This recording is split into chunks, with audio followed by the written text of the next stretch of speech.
Hey guys, Matt Dog with another video. I've been doing quite a bit of testing, specifically while I'm in Master 1, trying to figure out what the best possible version of a Horus Diabellstar Eldlich deck looks like. I'm going to show you some replays, and then I'll sort of report back on what I think the optimal version of the deck is.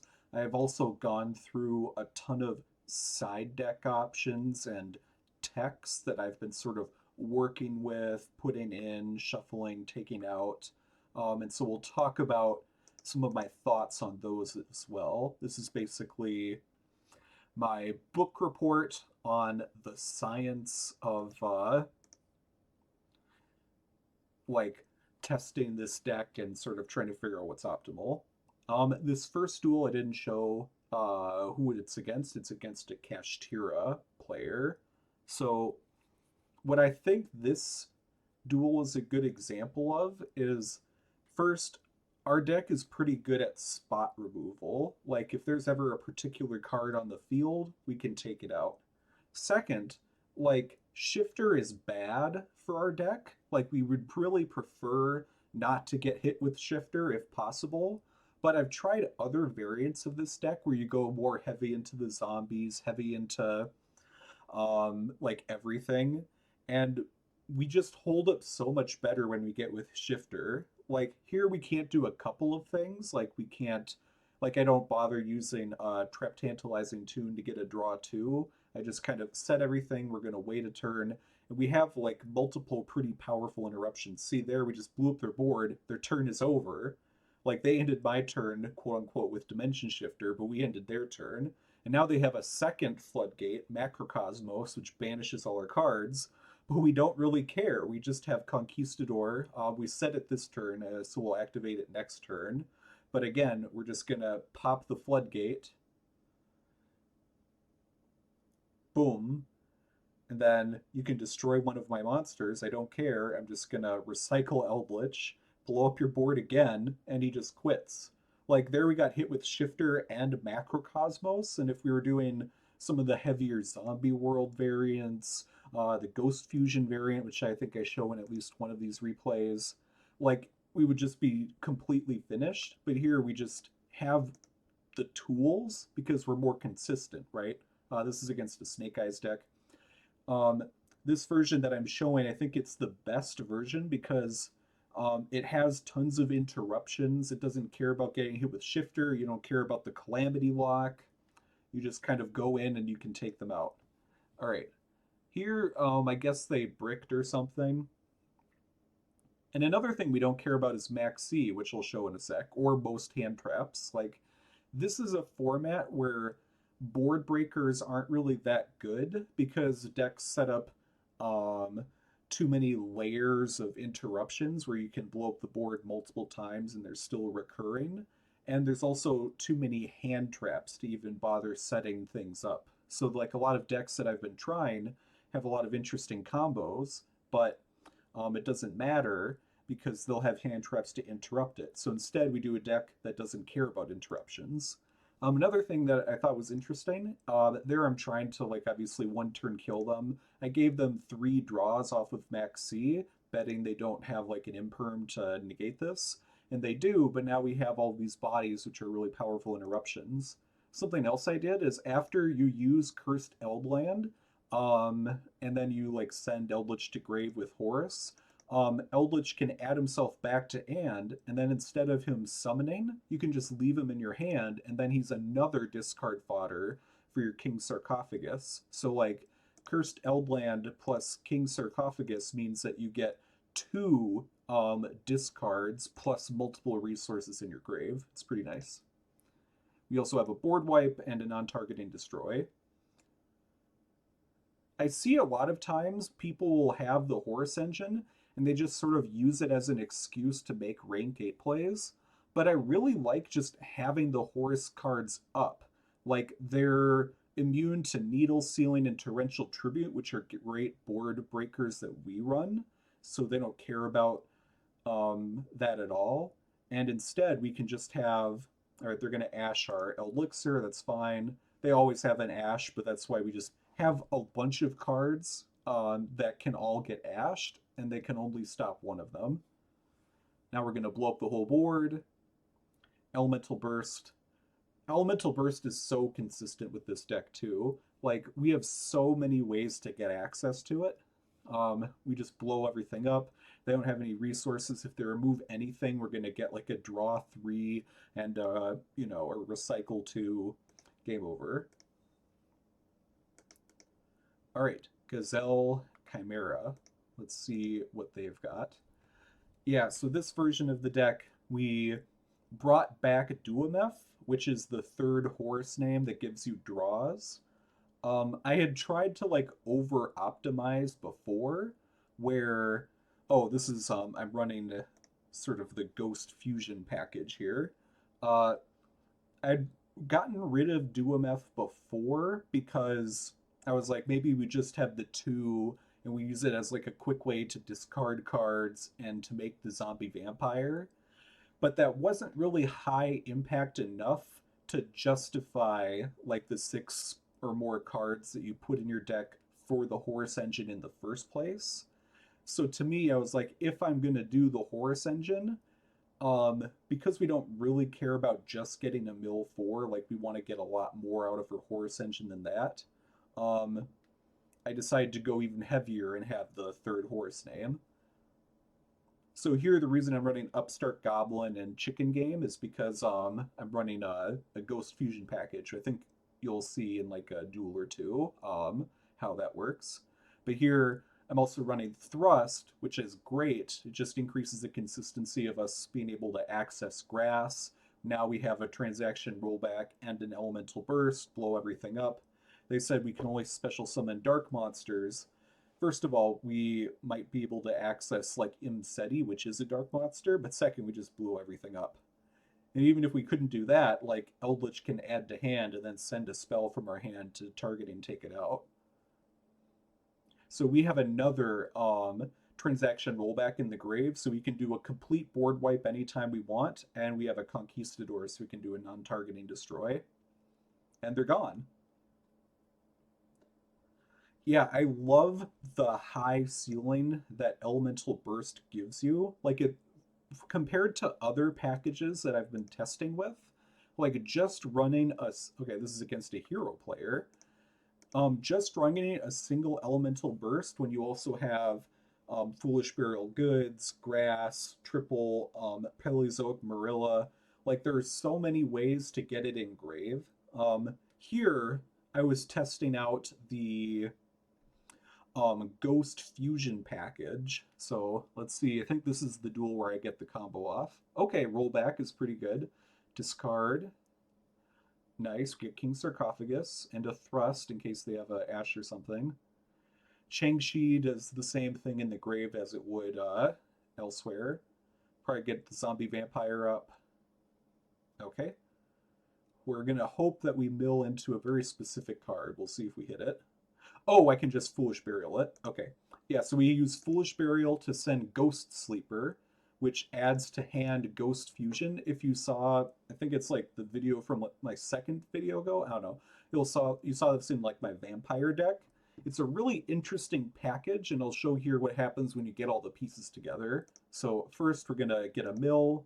Let's see if we hit anything. Okay, we hit Duamutef, not bad. So here, Ghost Fusion allows you to fusion summon a monster from your extra deck using only zombie monsters you control. And if your life points are lower than your opponent's, you can also banish a zombie from your deck or your hand or your graveyard. So the basic combo is you want to have a dark zombie on the field. So usually that's either the zombie vampire or Ghost Wyvern. If you normal summon this guy, then you can add Ghost Fusion to your hand as well. But Ghost Sleeper is the more consistent way to do it, where you just send her to grave and then she adds Ghost Fusion to hand. So Ghost Fusion does two things. First, it makes a level 6 fusion monster, which is Garura. And second, it banishes Changshi. So Garura is nice. It's a level 6 that's going to get a draw 1.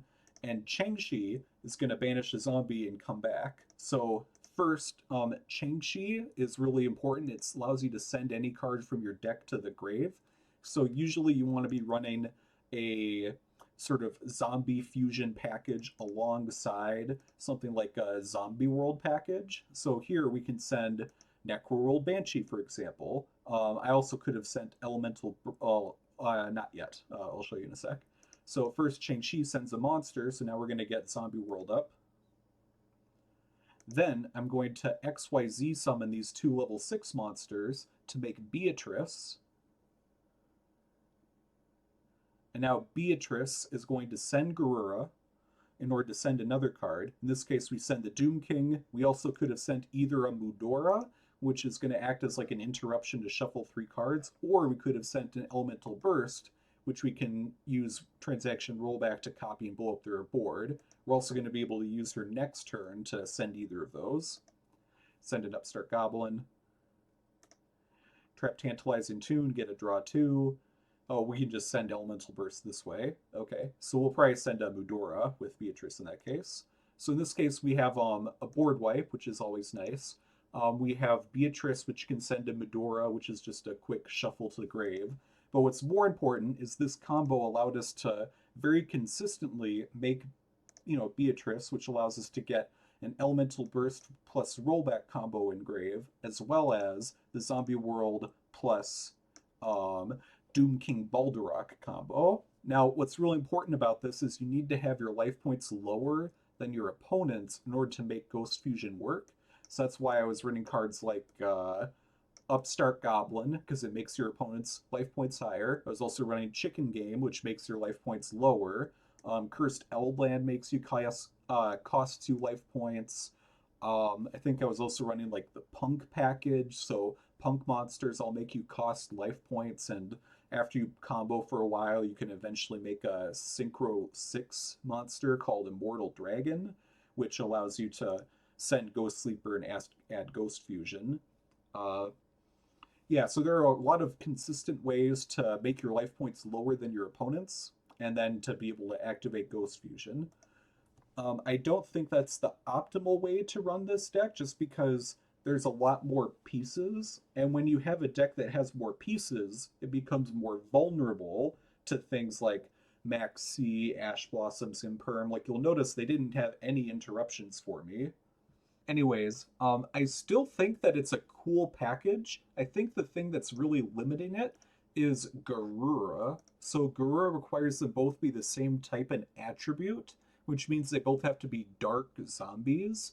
If they could just be regular zombies, and if Garura did something more than just give you a draw 1, I think this package would be in a much better shape. I know that there's a new fusion monster that is coming out at some point where it's 2 zombie monsters, and it allows you to get like an extra normal summon. So I think that's going to make specifically like a vampire, like Ghost Fusion zombie decks a lot stronger and more consistent, because you're going to be able to use Ghost Fusion with like any zombie monster, and it gives you extra normal summons, which is really big for example, vampires, but also like anything that uses Uni-Zombie. I don't know. My point is, it's a really cool package. It's just has more weaknesses than our other stuff. So, anyways, here we are. We have Beatrice. We have the Doom King. Let's see. We're just going to negate that effect, obviously. All right, they get a draw 2. Okay. That sucks. They negated our Beatrice before we could send a Medora.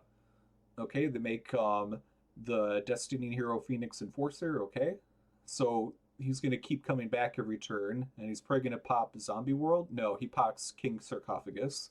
That makes sense. King Sarcophagus is going to bring back a ton of monsters. He kind of had to get rid of it. We still have an Elemental Burst. And we still have the Zombie World. So actually, we're still in a really good spot. Something else that's nice about this Ghost Fusion package is the Ghost Sleeper, the following turn, can recycle one of your higher level banished monsters. For example, if they banished your Doom King, you just add it back, discard it somehow, and then you're good to go. All right, so we're recycling stuff. Here I was kind of playing a game of chicken, like how can I get Destiny Hero to activate its effect first? Basically, whenever he tries to activate his effect, then I can negate it, but I can't negate it yet. And this is in defense mode, so next turn he'd just be able to attack it, and then after it's in the grave, he could do stuff. So here I just sort of am forced to blow it up.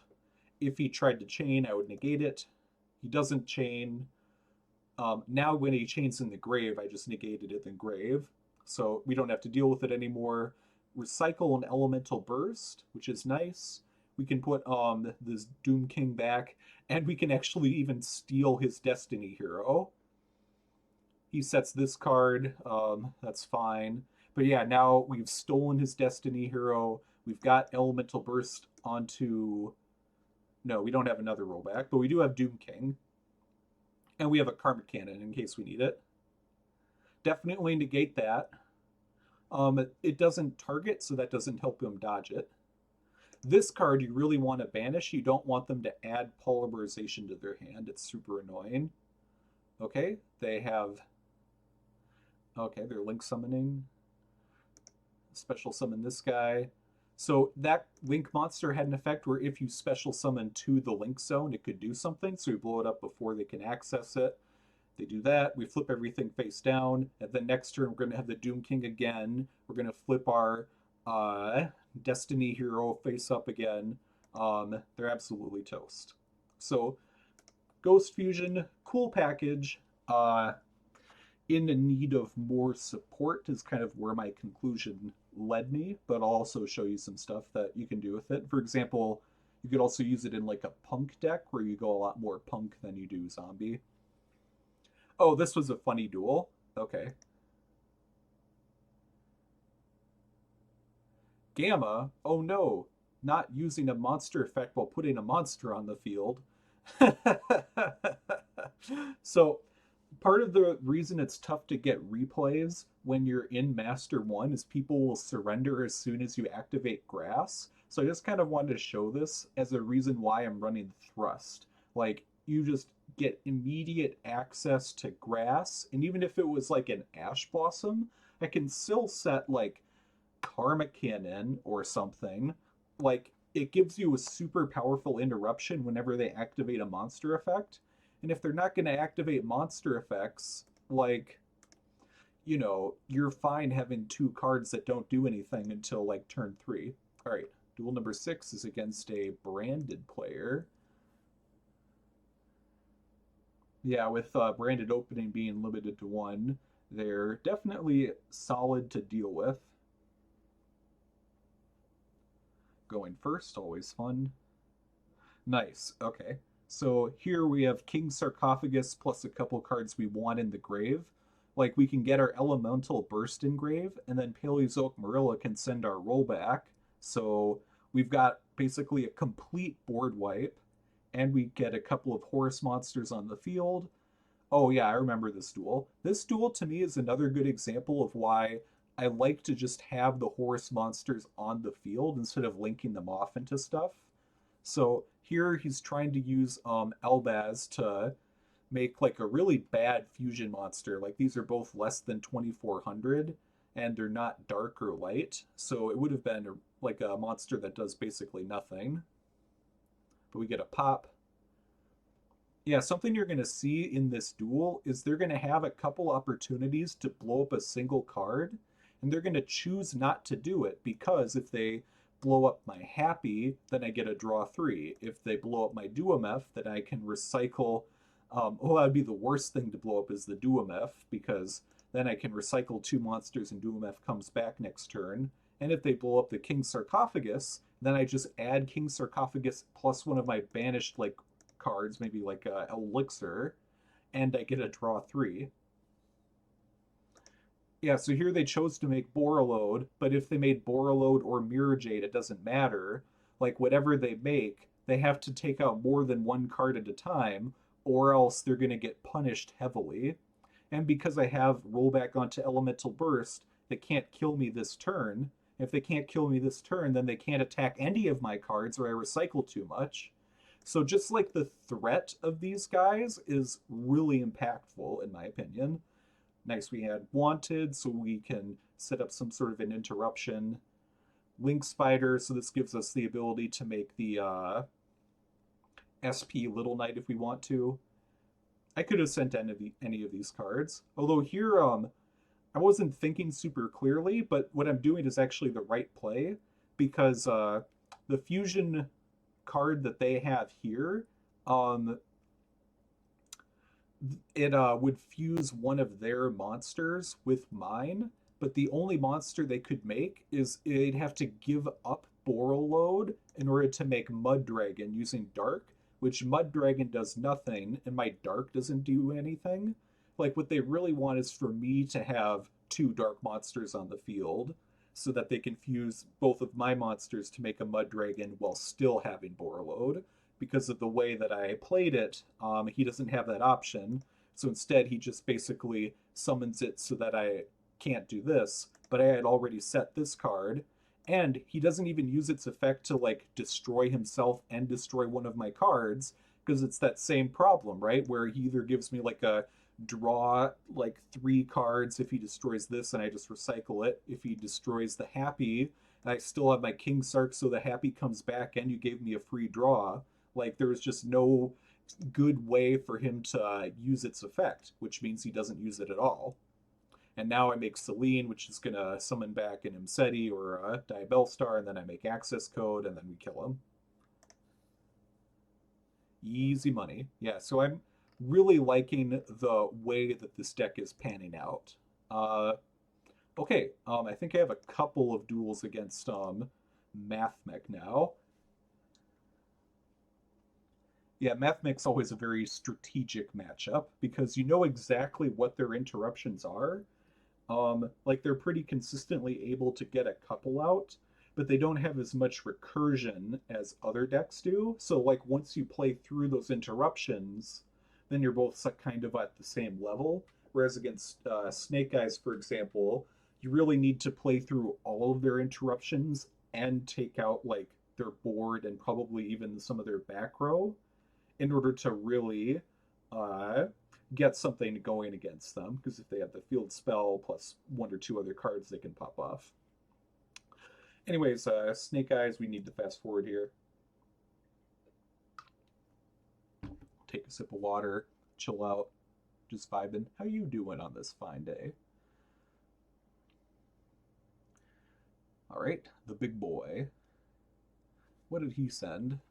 Something that they summoned back, I guess, to make Decode Talker. So it's just a card that searches out Cynet Conflict. Okay. So they have an Omni Negate as long as they have Decode Talker Heat Soul. And they have just sent the Spell Trap Negate as long as they have this guy. So if I have a way to take out one of these monsters, then I have a way to take out one of those interruptions. Additionally, they also have the trap card that lets them summon 3. Although they don't have... Okay, so I don't... They have like 1 Omni Negate. I'm not sure what the other trap is. Alright, so first... Oh, this is great. Okay, so people often forget that this trap card has its second effect in the grave, where if your opponent activates something in response to one of your effects, you can banish that trap card and then negate that effect. So here, Diabellstar is eating up whatever their mystery back row was, which is an imperm. And then because I activated it in the grave, they can't chain the counter trap because the counter trap only negates spells and trap cards. So they have to chain Devisworm to negate that spell. So now, in an instant, Diabellstar has eaten up both of those negates. They have an Ash Blossom, that's fine. Attack over this. And now the counter trap doesn't work anymore because it only works if they have a Decode Talker. So now they just have a big 8,000 attack monster. Blow up the board. He sends... there's a monster he could have sent that makes it so he doesn't get destroyed. It wouldn't matter, we'd still Trap Trick into a Karma Cannon. But instead he sends Sigma, which can summon back from the grave to do stuff. Also, Diabellstar comes back. She uses an Eldlich Trap, which is going to set something next turn. We also get Wanted, so we can get a draw next turn. Here, I think I probably should have just set Torrential Tribute to blow everything up. because that way I would have a Diabellstar in the grave, so then I could use the Wanted, but this will be fine. Summon an Eldlich. Yeah, in this case, we just get a Destroy 2. Yeah, it would have been better if Diabellstar was in the grave, and then we would have done more damage to his life points, and we would have used the Wanted and gotten a draw, but it's fine. He didn't have enough follow-up, and then I was going to get like a non-targeting Destroy, and I would link these off, and I would use the Wanted, blah, blah, blah. Great stuff. Great stuff. Okay. Ooh, this is a 20-turn duel. Who is this against? Oh, Stun. I mean, yeah, that makes sense. Stun is the kind of deck to do that. Another reason why I love Elemental Burst is because, like, you can take out their back row multiple times.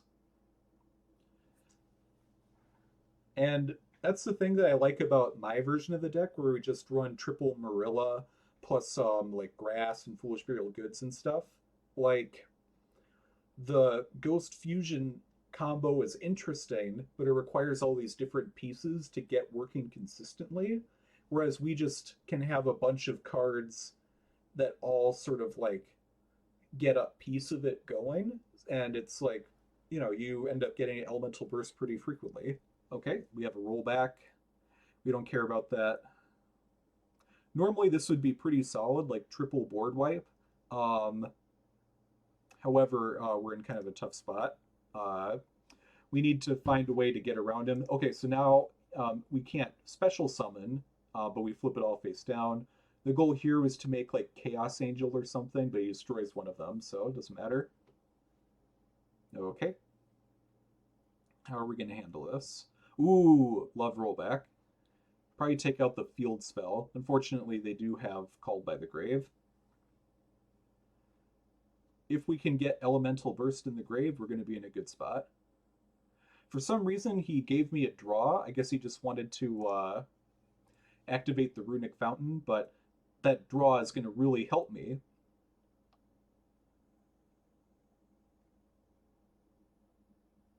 Now we have a non-targeting Destroy, a non-targeting, just the non-targeting Destroy in the flip. Okay. Ooh, okay, this was a huge mistake on his part. So first we activate this to destroy the field spell. Maybe he didn't realize that it was going to destroy the field spell, so he didn't chain to special summon the the monster that protects it from being destroyed. But regardless, what he now does is he summons this guy, who is going to allow him to grab the field spell back from his grave and add it to his hand. The problem is, because he also summoned Amano Watto for no reason, he can't activate his own monster effects, because it makes it so monsters cannot activate their effects. So maybe it also would have made it so that the field spell can be destroyed. So whatever it was, it's like this Amano Watto summon was a huge mistake. There was no reason to do it. Okay. Now it's our turn. How are we going to handle this? Okay, the Light Charmer. Okay, so that's kind of a pain. He made Rivalry of Warlords when we're locked out of zombie monsters, but he doesn't really have a way to deal with our life points.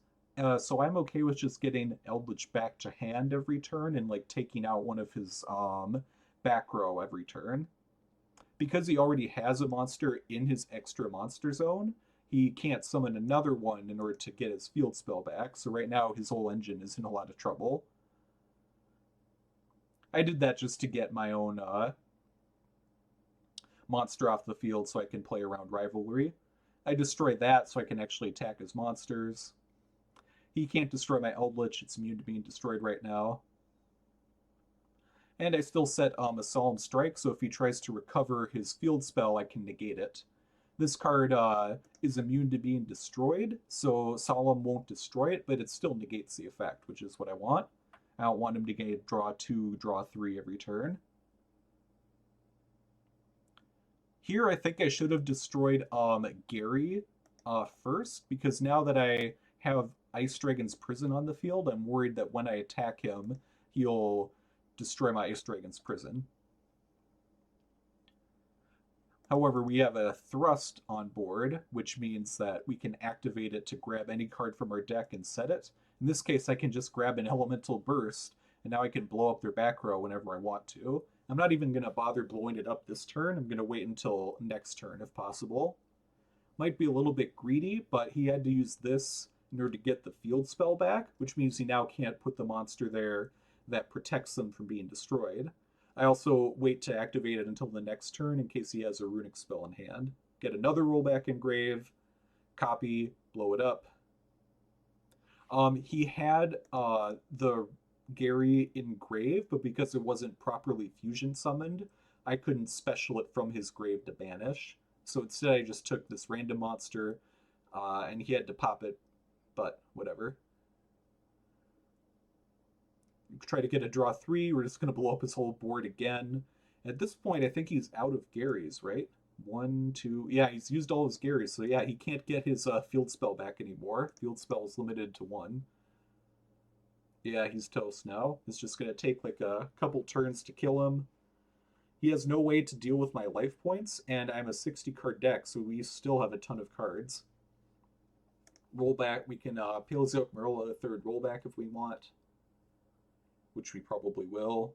We don't have enough life points to bother setting Solemn Strike, because we don't have 1,500. And just like that, we have stunned this stun player. I was worried that they had like a Called by the Grave there. That actually would have been a problem if he banished my other Eldlich. He'd already banished one of them, so. But it's fine. Summon limit doesn't matter. Yeah, this is kind of the issue I have with floodgates in general. Like, the format just feels really diverse, and it's ends up kind of being like either the floodgates like help you win or like they end up losing you the game, like because they just don't do enough. I don't know. That's kind of a wild thing to say, right? Summon limit doesn't do enough, but I don't know. This one is up against another Mathmech player. Let's see how that goes. Yeah, it's like summon limit is great going first, but going second, like if you're going up against Snake Eyes, you can have summon limit because they don't have enough interruptions on your turn to do anything. But now that there are so many decks that also, I don't know. Running Reasoning. Yeah, in this version of the deck, I have 8 monsters, which I thought was enough to be able to run with Reasoning. But the truth is, Reasoning ends up just kind of being a bait if, like, I also have Grass in hand. Because you only ever send, like, 5 cards, it feels like. Do we have anything in our... Did we even mill anything very good that time? Do we have a rollback engrave? Wow. That's really unlucky that we didn't get any rollbacks. So now we really do... And I think I milled multiple Paleozoic Marrellas, so I can't even Trap Trick into a Marrella. So literally Trap Trick is kind of my only interruption. Alright. I get a draw. I also milled multiple copies of Karma Cannon, so my goal here had been to go into Karma Cannon or to Needle Sealing, but I milled both of those, so instead I needed to just set a Torrential Tribute. Luckily that scares him from making like an XYZ or something, so he just makes this monster, which like, yeah, he's immune to activated card effects, but I don't really care. We have Karma Cannon, we can take him out. So we finally get a rollback engrave, which is nice. They only have 2 Called by the Graves, so I think it's generally worth it to save our Eldliches from being banished if possible. Blow up their other back row, that's nice. Get another rollback engrave, we'll copy Karma Cannon when we want to.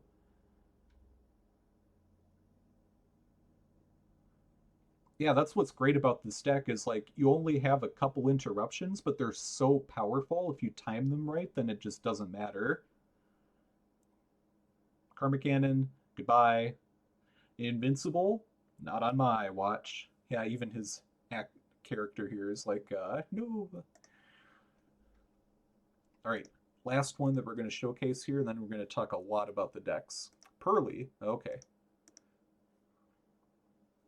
Yeah, I feel like going first, we're super strong. Like, you really want to have a deck that wins a ton when you get to go first. And this deck just always does that. Like, you always have multiple interruptions. If you draw into your wanted or your into your Diabellstar engine, that is, or if you draw into your what's the other engine? Your Horus engine. Then you also have ways to like recur bodies and kill your opponent more quickly.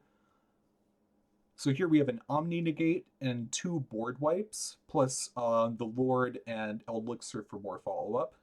So I really like to negate this continuous spell. It adds them spells. It like makes it so that they recur resources. Another thing I really like, I've brought back Lord of the Heavenly Prison. Basically, I took out Reasoning and replaced it with Lord, and that was a really cool combo. So, what's hard about Lord is that when you activate Eldlixir, you're locked into zombies, so you can't summon Lord anymore. So you generally want to activate him earlier in the turn than you might like. Like what you'd prefer to do is activate him in the end phase, so you could set a grass looks greener. But in this case, I really needed to activate it sooner. Otherwise, like I wait till their end phase and then I have to waste one of my karma cannons in order to set him to activate grass. Like that seems pretty bad. So instead, what I do is after I activated the Sinful Spoils trap, um, I can chain first Diabellstar to grab something from the field, send it to grave, and then summon her back to get a search off. And then after that, I can chain link 2, activate Lord. Lord sets a transaction rollback, and then Diabellstar actually sends the rollback that I just set to the grave. So even though it can't be activated on the field, like I've just gained another interruption, which I think is really awesome. So I have like an Omni Negate on anything I want now. And she searches out a wanted for more follow up. All right, pop off, you do you. Probably a mistake to summon out a second monster before making his first XYZ, because now my Karma Cannon flips both of them, and I also flip his table over and he loses. But yeah, I still had another Karma Cannon. I still had a roll back into anything I want, and then next turn I'm going to just get more and more of my engine going. I also put an Eldlixir trap in grave, so I'm going to banish that to set something else. Absolutely cooked. All right. So first what we're going to do is we're going to go over a deck profile of what I think, after quite a bit of testing, is the optimal version of the deck. Now, to be clear, I think the format might change a bit when Fire Kings releases. That's supposed to be some really powerful new deck, although from what I understand, it's not even as powerful as the version of Snake Eyes that we currently have. It's just like a new like tier 2 deck. I don't know. We'll have to see how that goes, but supposedly they can pop a lot of cards. So with that in mind, I've switched out Reasoning to bring back Lord of the Heavenly Prison. When we were only having these like 8 monsters, like one Diabellstar, all these guys, like Reasoning just was hitting monsters too frequently. It felt like Reasoning only ever put 5 cards in grave. So I've ended up dropping it just for Lord of Heavenly Prison, which I'm really happy with. I really like this card. It's just when I was running Reasoning, it's kind of like incompatible. But Lord plus Diabellstar, you saw, has great synergy where you can get either an Elemental Burst or a rollback in cycle, depending on what you're missing. You also have triple Paleozoic Marrella to send the other one. We also have Foolish Burial Goods to send one. Triple Tactics Thrust I really like. Going first if they activate like an Ash Blossom or a Max C in response to you getting your Diabellstar or your Horus engines going. Then you can just add a super powerful interruption, probably Karma Cannon, maybe like a Torrential or Marrella if like, I don't know, like the situation calls for it. But it's pretty good going first, and it's a lot better going second because you can punish them if they do something with a evenly matched, if they set up like a board with a bunch of like floodgates that you can't deal with, like a Kashtira board or something. Or you could set up a grass and sort of punish them for ash blossoming like your Horus engine or something. So I really like it, increasing the consistency of grass while also giving you a ton of flexibility. Like you saw one duel, I used Thrust to just grab an elemental burst, and then, Eldlich uses that elemental burst to come back from the grave. That's another thing that I love about Eldlich in this format, is because it has this recursion to come back from the grave by using spells and traps. Like, we're really good specifically against Snake Eye because the interruption that they use to put your monsters in the back row does nothing to us, even though it does quite a bit to all other decks except like the Snake Eye Mirror, where they both have ways of like stealing monsters that are put in the back row. Because for us, if a monster is put in the back row, that just makes it easier for our monsters to come back from the grave. Whether it's Diabellstar or Eldlich sending those. Like if Mirror Jade got put in the back row, they like a branded player can't even summon Mirror Jade anymore. If Lovely gets put in the back row, the only way to get rid of it is like to use their own field spell to pop it. So it's just like other players have to waste a lot of resources to free up monsters trapped in the spell and trap zone. Whereas for us, it's just like, thank you very much, I'll take it all day.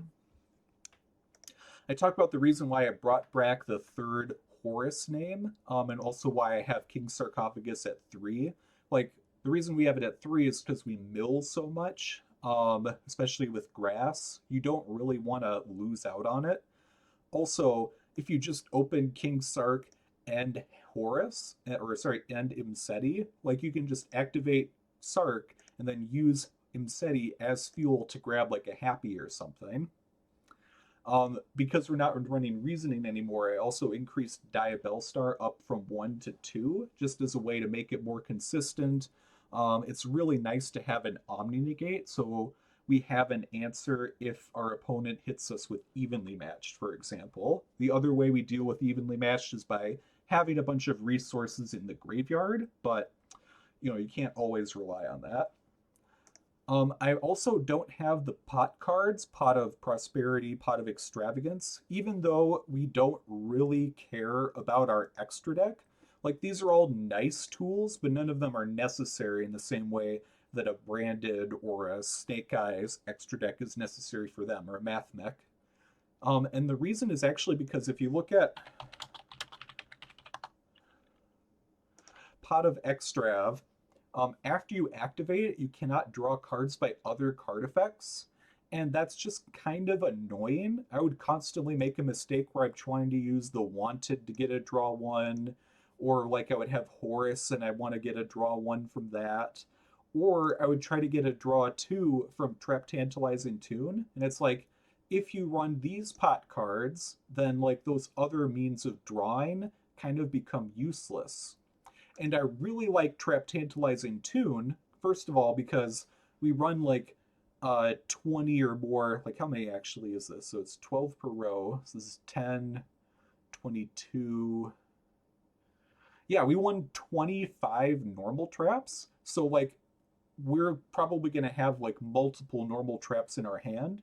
And of those, like we have 1, 2, 3, 4, 5, 6. We have at least 7 that we are always wanting to get in the grave, and it might be like 9 or more if we're going first, for example. So like we have normal traps, and we have normal traps we want in the grave.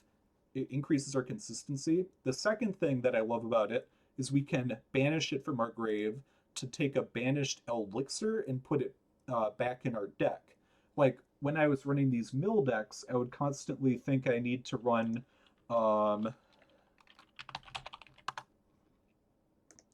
like Eldlixir of Black Awakening, Eldlixir of White Awakening as just additional ways for us to have cards we can banish to get the rest of our Eldlich engine rolling, just because it's like we want to be able to get our important interruptions online, and we would just kind of be burning through it really quickly.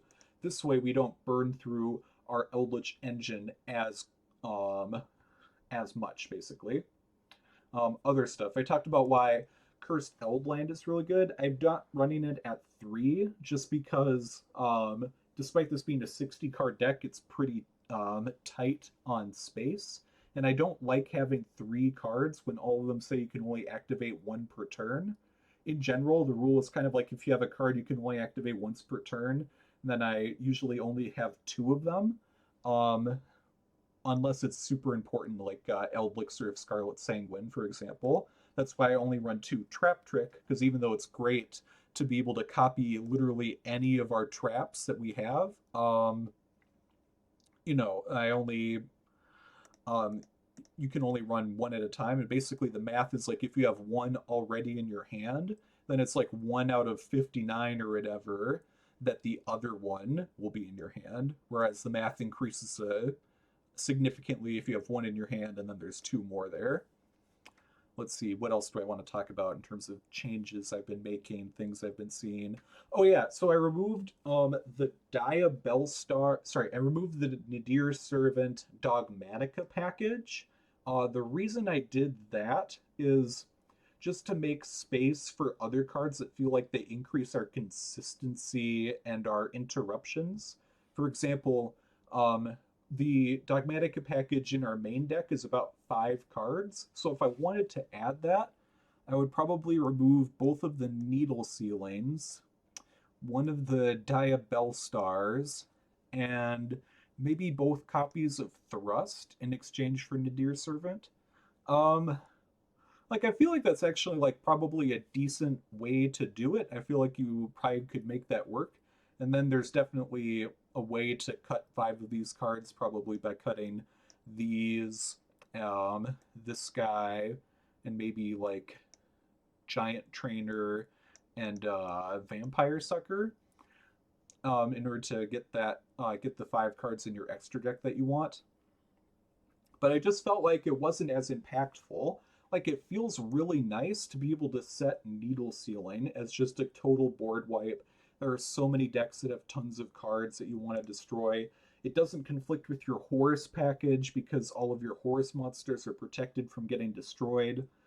This just feels like it's a more impactful way to do it. Also, all of the Dogmatica cards lock you out of your extra deck, and that can be a real pain because what I really love is on turn 3, you've got your Horus monsters, then you can either make like Giant Trainer to get a draw 3 if like you wasted all your resources the previous turn, or you could make just like a Blackluster Soldier and then summon back all of your Horus monsters again, or even make like Selene into access code.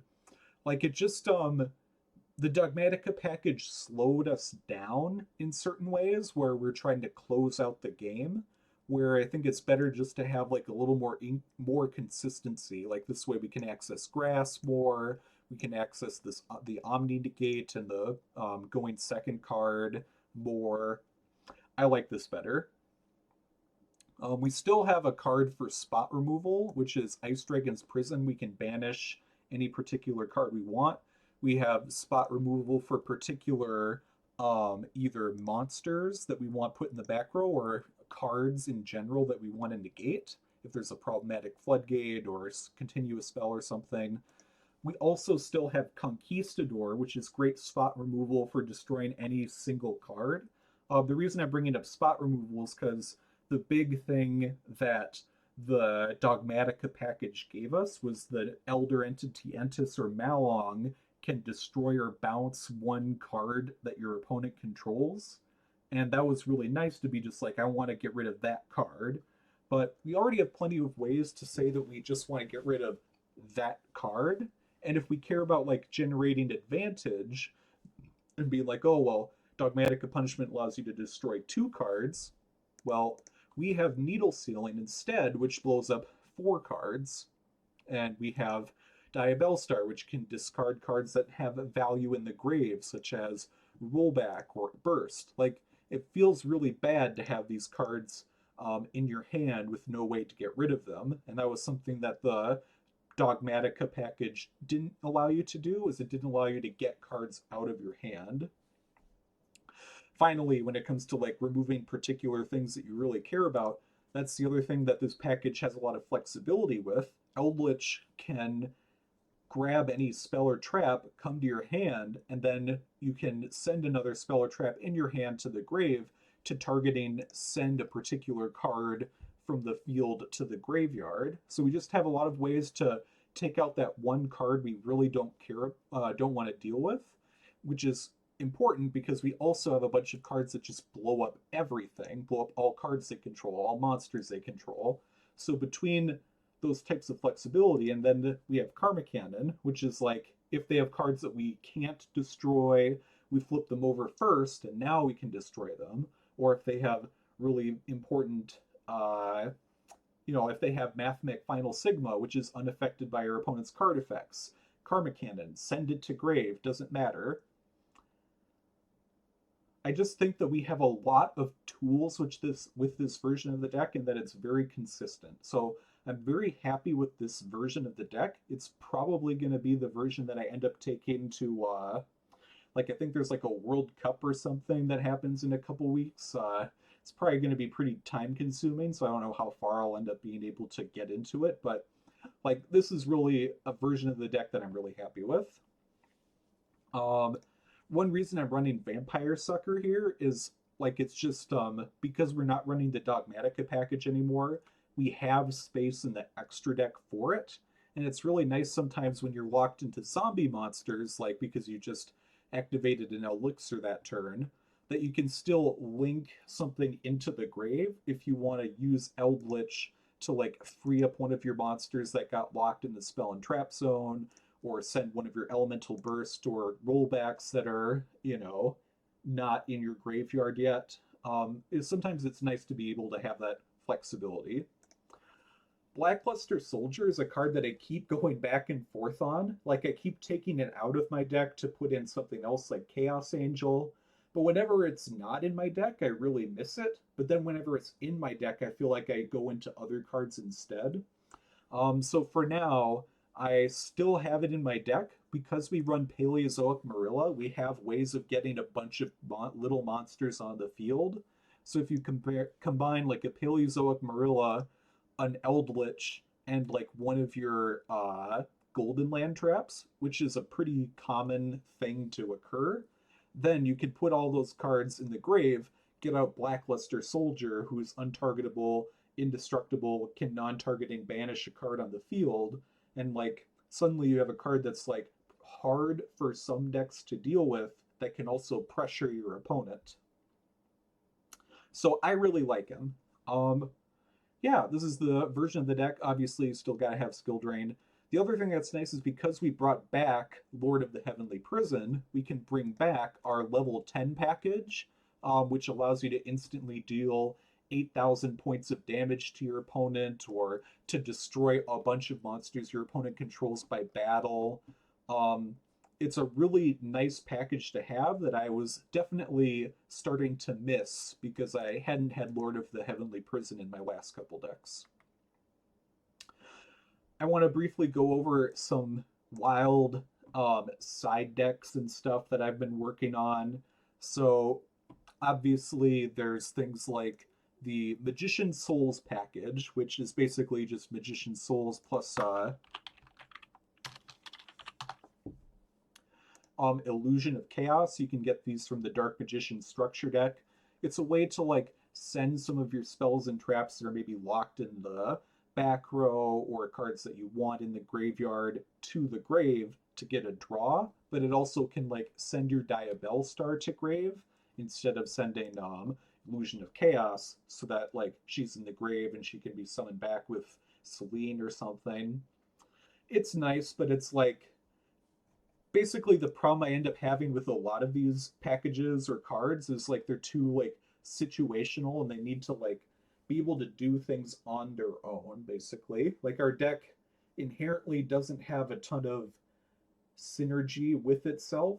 It needs to, so because it's not like, oh, I summon Ash, which searches Poplar, and Poplar searches this, which searches that. Like, we don't have these long chains of cards that all search for each other. So any cards that like don't that create any friction at all within our deck are going to be things that you end up wanting to cut. Or anytime you have cards that create additional weaknesses for your deck that you didn't have before are things you're going to want to cut.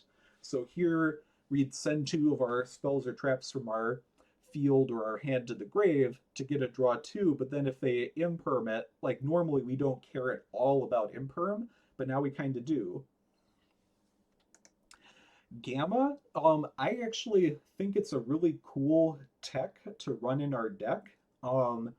We are constantly wiping the board, so like between Torrential Tribute and Needle Sealing, and the fact that a lot of times we'll just set 4 cards and pass turn without even putting a monster on the field. It's super common to have no cards on the field going first or second, so it's really nice to negate and destroy something. Part of the issue I have with it though is like you need to run a normal level 6 monster in order to also make it run the Cyframe Driver card. And that really sucks to have in your hand, something that does literally nothing, and we don't have the flexibility to be able to run it or to not run it. And also, if you want something that negates and destroys, obviously you can have Solemn Strike, which I have in my deck, or you could also run something like Draco Utopian Aura, which is another card that negates and destroys an opponent's monster.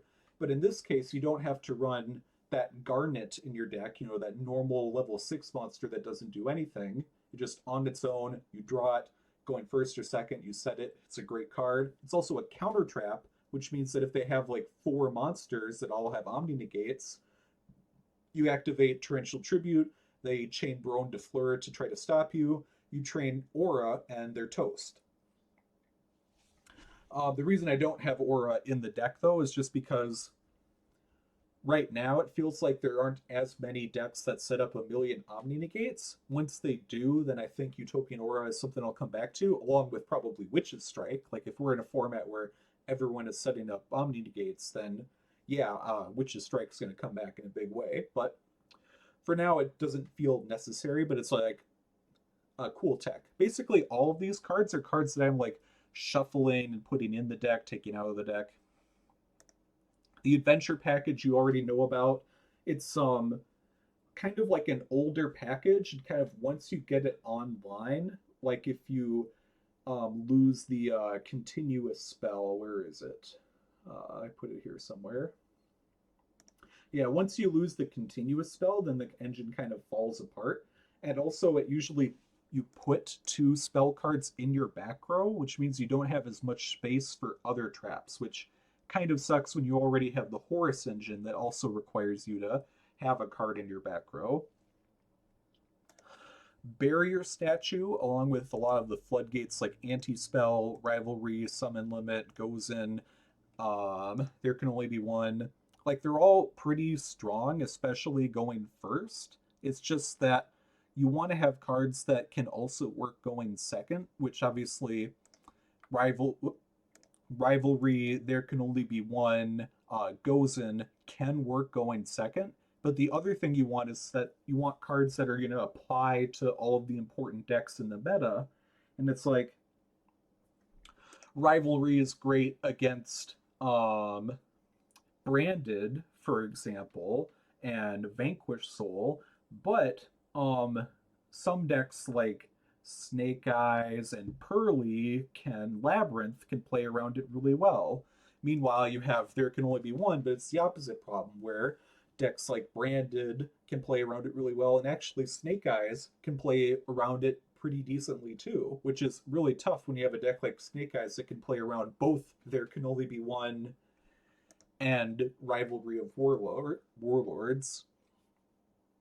So I don't have those floodgates in my deck, because if this was a format where it's like 80% of the decks are all able to be hit with this particular floodgate, then I'm not going to say that I'm above that. Like, I probably would run it. I just genuinely think that they're not strong enough in the format right now. It's too diverse, and decks are too able to play around those.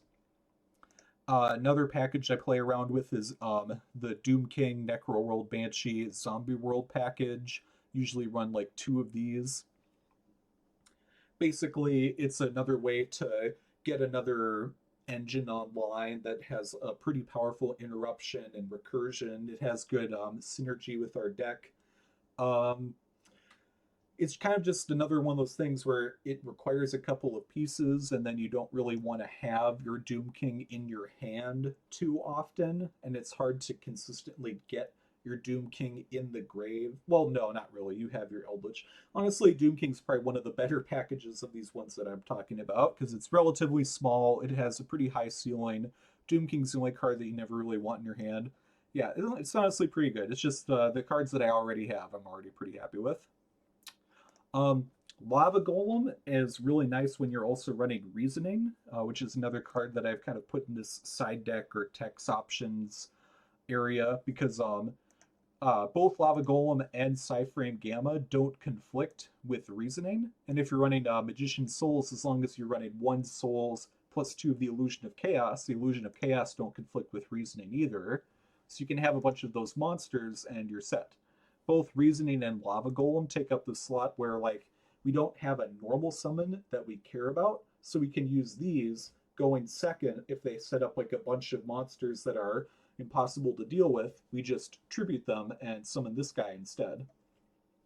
It's really solid. Right now, they're just kind of not necessary. I prefer just having those board breakers because they give you flexibility going first or going second, but also like if more decks are running Omni Negates, and these are things that I'll kind of come back to probably. We've talked about kind of the Ghost Fusion package. I think it's really not worth running because you also need to have some sort of a life point draining package as well. Pot cards, we have Pot of Duality, which I don't like to run when we also have the Horus engine and the Diabellstar package. Both of those involve special summoning turn one, so they conflict with the pot card. I talked about kind of maybe it's a little bit of a, you know, probably unfounded bias against these pot cards because they lock you out of drawing cards. And, maybe it's probably better just to activate Pot of Extrav and draw two instead of needing to activate Traptantalizing Tune and discard a card in order to draw two. It's like between the tune and the card you discard, you end up having the same number of cards in your hand, whereas with Extrav, you get an extra card because you didn't have to discard anything. But because it locks you out of drawing, if you also had Horus or Wanted or something, then you're losing out there. And also, I like Traptantalizing Tune more because it extends our plays longer, like because you can banish your Eldlixirs to recycle them. Pot of Desires is something I was actually thinking about using, and maybe I will in the future. Yeah, partially because I have a Royal Rare, which is always nice. Second, because its cost, banish 10 cards from the top of your deck face down. Like, as long as we don't banish both of our Eldlich monsters, which we probably have ways to make sure that we don't do by like only activating this turn 3 once we have one of them in rotation or after we've milled it using like a grass or something. Like, as long as you don't banish an Eldlich, you don't really care about any of the other deck cards in your deck. Like, it's not like we have one specific card besides Eldlich that we really care about getting banished. We can play around with whatever 50 cards we end up having, and it doesn't lock you out of being able to draw other cards. So in theory, you could run this and also run, both copies of Traptantalizing Tune. I end up not using it because I feel like we still have enough draw power as is, and the fear of banishing your Eldlich probably should trump the fear of not being able to draw one card. So, like, objectively, I think that the Pot of Extrav is just better than Pot of Desires, but whatever. Other kind of tech options I'm always thinking about, Eldlixir, Black Awakening, and White Destiny are great as discard fodder. You probably don't want to activate them very often, but as things that you discard off of your Horus or off of your Diabellstar, whatever, it's nice to have them engraved to banish them to grab an Eldlixir card. But that's why I like Traptantalizing Tune, because we can just have that, which fills the slot of a pot card that gives our deck more consistency, while also being able to make our Eldlich engine more recursive. The Nadir Servant, Ecclesia, Dogmatica Punishment package. It comes with 5 cards in your extra deck, which is kind of a lot. Elder Entitientis, Kit Kalos, Garura, Malong, and Bucephalus. So like Bucephalus sends Malong to get a draw, or sends Garura to get a draw. Malong can bounce a card. Entis can destroy a card, and Kalos can send 5 cards from the top of your deck to your grave as a way to like mill 5. So it's a package that gives you a lot of flexibility. Nadir Servant is great going first or second. Going second, you send an Entis. Going first, you can send a Kit or a Garura. I just kind of like the other cards that I have right now, but it's something that I'm always thinking about. 2 of these, 1 of her, and 2 of these. Triple Tactics Talent is another card. I actually am running Thrust right now, so I can take that out of the side deck options, make it a clean 40. But this is another card where it's just another way to get more consistency, get a draw 2. We just don't have enough ways to consistently be activating enough cards to bait out our opponent's monster effects. So probably unnecessary right now, but you know, it's something to think about. Let's see, these are from the Adventure package, the Doom King package. Super Poly is another interesting card that I've been debating using instead of like Lord of Heavenly Prison, for example.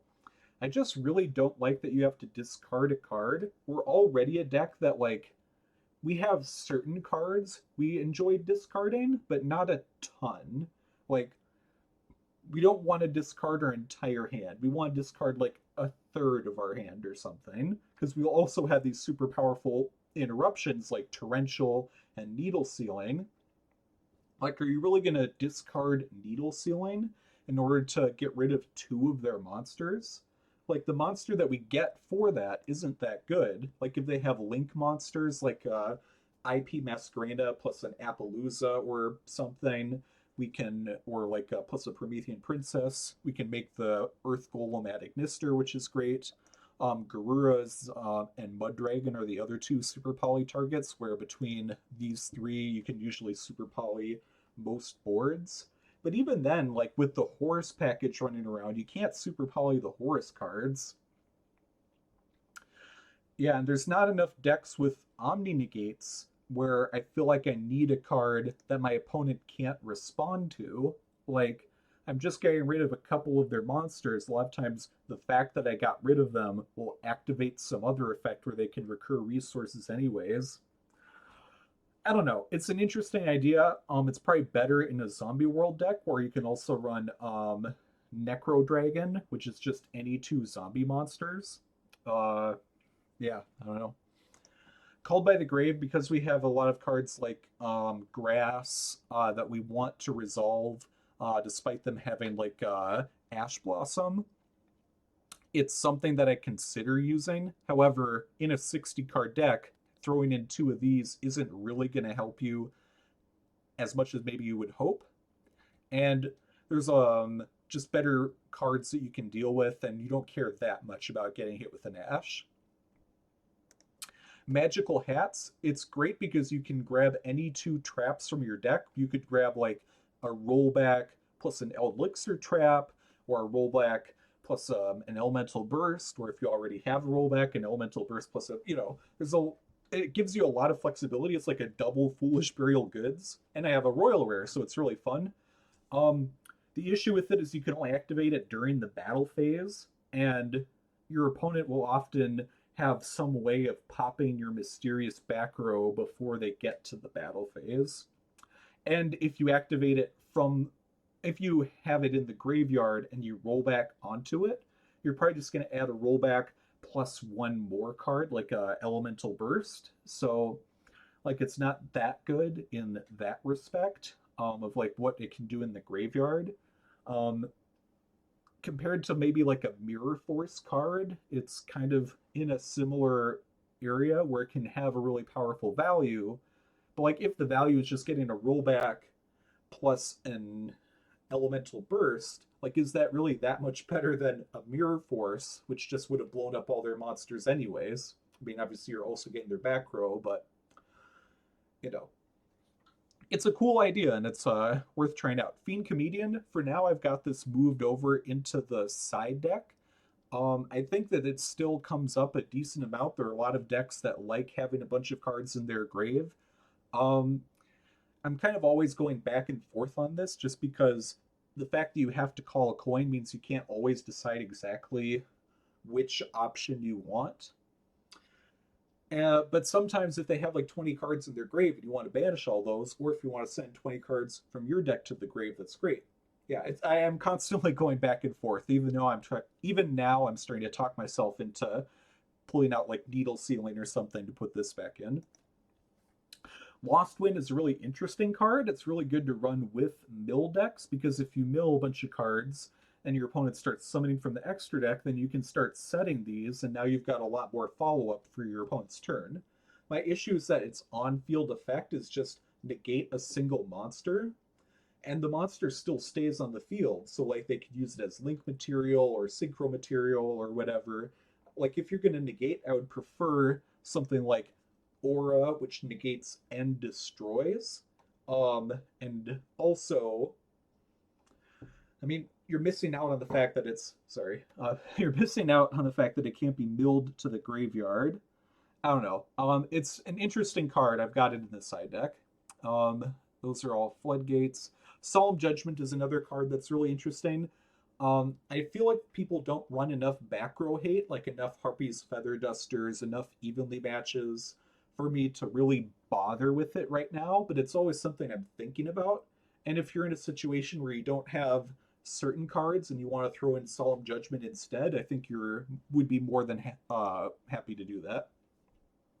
Terrors of the Overroot is an interesting choice where you can like choose one specific card and just say, I want to get rid of that. It doesn't destroy, and it can actually be a 2-for-1. If you're going up against like tier limits or something, you can like send one of their cards from the field to the grave, and then separately you can grab one of their cards in the grave and set it. Like if it was going to be a card that like fusioned or something. I don't know, maybe that could be an interesting idea. I don't know. But like I said, Eldlich already has plenty of ways to remove a single problematic card. Finally, there's Guardian of the Golden Land. Like its on-field effect, I don't really care that much about. It's just the fact that it's a level 8 monster, so it has interesting synergies with the Horus engine. But we're also not using the Horus engine to make level 8 monsters a ton anyways. So, I don't know, it seems unnecessary. Cards in the extra deck we haven't talked about yet. So there's Beatrice, which is part of this Ghost Fusion combo, which makes it so you can send like 1 zombie and 2 cards from your deck to the graveyard. In order to set it up, you need to have a dark zombie on the field, Ghost Fusion in hand, and less life points than your opponent. But if you have that combination up, then you can get like Elemental Burst plus Rollback and your Doom King package all online relatively consistently. I just feel like we need a better fusion target. Like Duke of Demise is the card that like is going to come out at some point, which is a level 6 zombie fusion that requires 2 zombie monsters, has an effect where it lets you do an additional normal summon, and because of that you can actually use like an Eldlich or even a Golden Land trap monster instead of needing to run all these like dark zombies in order to get it working. So it's part of a really interesting package that might come up more. Chaos Angel and Constellar Pallades. Lately, with the existence of the Horus engine, and especially with Selene and access code being able to be accessed a lot more, I'm not really making either of these, which require 2 of the zombie trap monsters, the level 5 light ones. They have solid interruptions, but the fact that we also have SP Little Knight, which we can make a lot more consistently by having a trap monster plus Eldlich, if we have Imduck in the extra deck to link off the trap monsters, so they're both effect monsters, Like we get the ability to banish a particular card our opponent has, and it's just more consistent. So like they're cool extra deck monsters. I still have them here, but you know, doesn't come up as much. Yeah, so that was kind of the discussion of where we're at with trying to innovate and make Eldlich as powerful as possible. I hope that you've learned something from this video, enjoyed the replays, and I'll see you in the next one. Peace.